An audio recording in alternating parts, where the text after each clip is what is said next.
যারা এই ভিডিওটা দেখে ভাবতেছেন সেনাবাহিনী ট্রেনিং দিতেছে ভালো কথা, সেটা রাস্তায় কেন? যদি এমন চিন্তা মাথায় এসে থাকে তাহলে পরের ভিডিওটা দেখেন।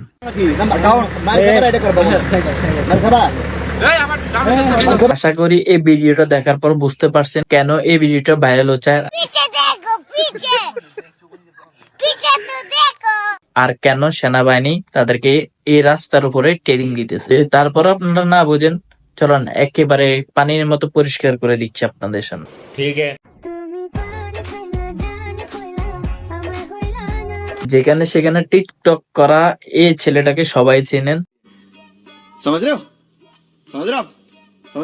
হ্যাঁ, আমাদের টাকি সবুজ ভাই। রাস্তাঘাটে গাড়ি রাখিয়া টিকটক ভিডিও করে, টিকটক করার সময় পরে কি হয় সেটাই দেখো।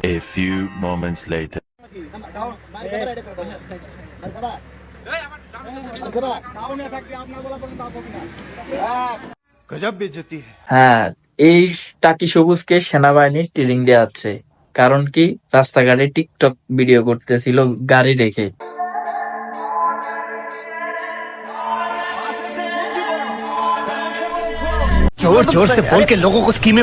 অবশ্যই তার একটা বাইক আছে, সে বাইকটাকে রাস্তা থেকে ভিডিও করতেছিল, সে কারণে তাকে একটু হালকা পাতলা মেডিসিন দিছে সেনাবাহিনী।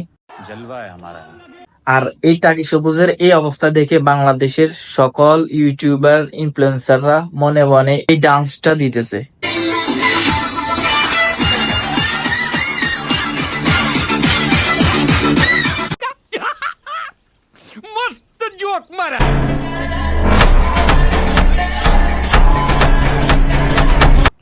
বলছি সবুজ ভাই, আর কি কখনো রাস্তাঘাটে টিকটক বানাবেন? সরি, টাকি সবুজ ভাই, যদি বানাইয়া থাকেন তাহলে এই জিনিসটার কথা মনে রাখবেন। সেনাবাহিনী যে আপনাকে একটু হালকা মেডিসিন দিয়েছিল এবং সবার সামনে উন্মুক্ত করেছিল।